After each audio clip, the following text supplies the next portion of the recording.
Welcome to everyday cooking. இன்னும் எங்கள் சேனலுக்கு சப்ஸ்கிரைப் பண்ணாமல் இருக்கிறீங்களா? மறக்காமல் கிளிக் பண்ணுங்கள் சப்ஸ்கிரைப் பட்டனையும் பெல் ஐக்கானையும். எப்போது எங்களோட கனெக்டடாக இருங்க அண்ட் சப்ஸ்கிரிப்ஷன் ஃப்ரீ. இன்றைக்கி நம்ம பார்க்க போகிறது ரொம்ப சூப்பரான முகலாய கீமா பராத்தா. முகல்ஸ் ரூல் பண்ணிட்டு இருந்த காலத்துலேருந்தே நார்த் இந்தியாவில் இது ரொம்ப ஸ்பெஷல் டிஷ். வாங்க எப்படி செய்யுதுன்னு பார்க்கலாம். இதுக்கு முதல்ல நம்ம கீமா மசாலா ரெடி பண்ணிக்க போகிறோம். அதுக்கு பாத்திரத்தில் கொஞ்சமாக எண்ணெய் விட்டுக்கோங்க. இதில் ஒரு 1/2 கப் நறுக்குன வெங்காயம், கொஞ்சம் கருவேப்பிலை, இதை லைட்டாக வதக்கிட்டு 1 ஸ்பூன் இஞ்சி பூண்டு விழுது ஆட் பண்ணிக்கலாம்.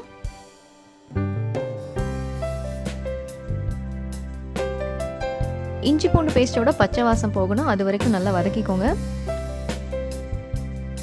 2 நிமிஷம் நல்லா வதக்கியாச்சு. இப்போ தக்காளி சேர்த்துக்கலாம். எவ்வளோ வெங்காயம் சேர்க்குறீங்களோ அதை விட டபுள் மடங்கு தக்காளி. ஒரு வெங்காயம் சேர்த்துருந்தீங்கன்னா 2 தக்காளி ஆட் பண்ணிக்கோங்க. உப்பு சேர்த்திங்கன்னா தக்காளி சீக்கிரம் வதங்கிடும், அதனால இங்கேயே உப்பு சேர்த்துடலாம்.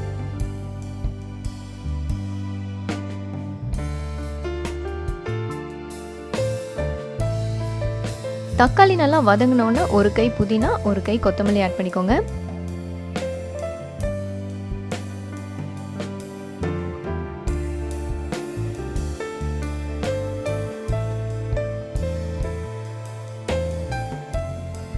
இங்கே எல்லாம் நல்லா வதங்கிடுச்சு. அடுத்ததான் மசாலாலாம் சேர்த்துக்கலாம். 1/4 டீஸ்பூன் மஞ்சள் தூள், 1 பெரிய ஸ்பூன் அதாவது 1 டேபிள் ஸ்பூன் மல்லித்தூள், 1 டீஸ்பூன் மிளகாய் தூள், ஒரு 1/2 டீஸ்பூன் கரம் மசாலா. இப்போ மசாலாவோட பச்சை வாசம்லாம் போகிற வரைக்கும் வதக்கிக்கோங்க. நல்லா வதக்குங்க. ஆல்ரெடி இங்கே எண்ணெய் பிரிஞ்சிருச்சு. வெங்காயம் தக்காளி வதக்கும் போது எண்ணெய் பிரிஞ்சிருச்சு. இப்போயும் அதே மாதிரி லைட்டாக பிரிஞ்சு வரும்போது நீங்கள் கீமா ஆட் பண்ணிடலாம். இது 1 கப் மட்டன் கீமா.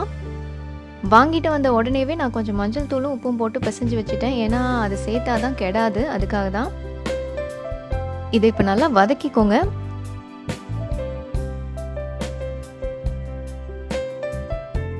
தண்ணி ஊற்றி நம்ம இந்த கீமாவை வேக வைக்கணும். ஒரு 1/2 கப் அளவுக்கு தண்ணி ஊற்றினீங்கன்னா கரெக்டாக இருக்கும்.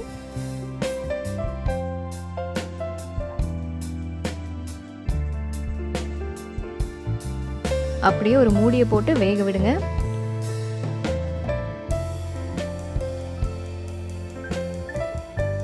பாத்திரத்தில் மசாலா பிடிச்சிடக்கூடாது, அப்பப்போ நடுவில் எடுத்து கிளறிக்கோங்க.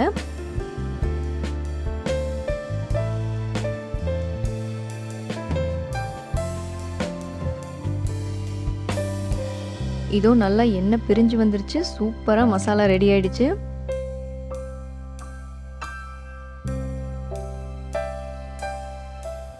இதோ சூப்பரான கீமா மசாலா ரெடி ஆயிடுச்சு. இதுக்கு மேலே நறுக்குன கொத்தமல்லி சேர்த்துக்கோங்க. அடுத்ததாக பராத்தா செய்ய போகிறோம். கொஞ்சமாக கோதுமை எடுத்துக்கோங்க, ஒரு 2 ஸ்பூன். இதை கொஞ்சமாக தண்ணி விட்டு நம்ம பேஸ்ட் மாதிரி ஆக்க போகிறோம்.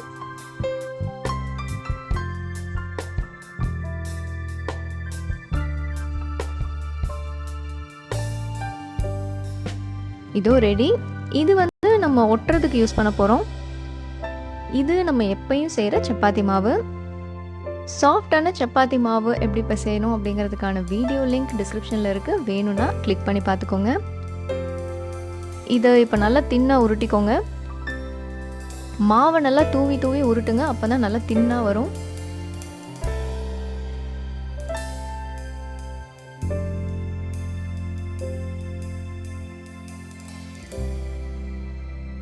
இதோ உருட்டியாச்சு. இதை அப்படியே நம்ம தோசைக்கல்ல போட்டு சுட்டெடுக்க போகிறோம்.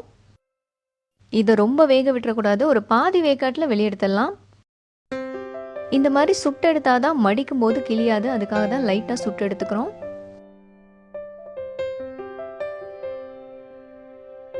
ஒரு பாதி வெந்துருச்சு, போதும், வெளியெடுத்துலாம். ரொம்ப வேக விட்டிங்கன்னா மடிக்கும் போது கிழிஞ்சிரும். ஸோ ஜாக்கிரதையாக இருங்க. லைட்டாக வெந்தோடனே வெளியெடுத்துருங்க. இதில் நம்ம செஞ்சு வச்சிருக்கிற மசாலாவை நடுவில் வைங்க.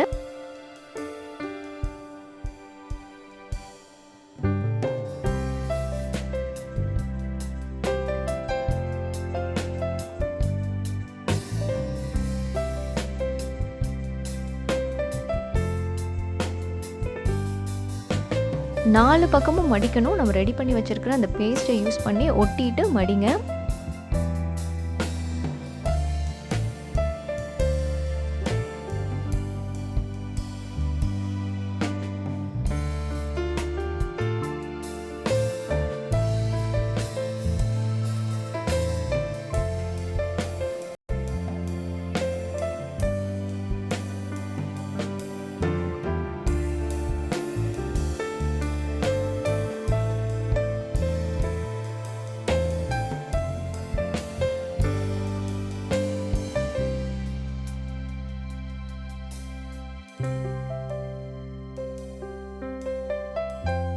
4 பக்கமும் நல்லா சீல் ஆயிடுச்சு. இதோ ஒன்று ரெடி. இதே மாதிரி எல்லா சப்பாத்தியும் ரெடி பண்ணிக்கோங்க.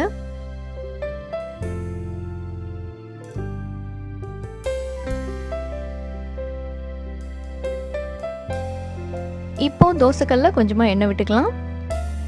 ரெடி பண்ணி வச்சிருக்கிற அந்த பராத்தாவை எல்லா பக்கமும் நல்லா சுட்டெடுக்கணும். இதுக்கு மேலே தேவையான அளவு எண்ணெய் விட்டுக்கோங்க.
இதோ சூப்பரான முகலாய் பராத்தா ரெடி. கட் பண்ணி பார்த்துடலாம்.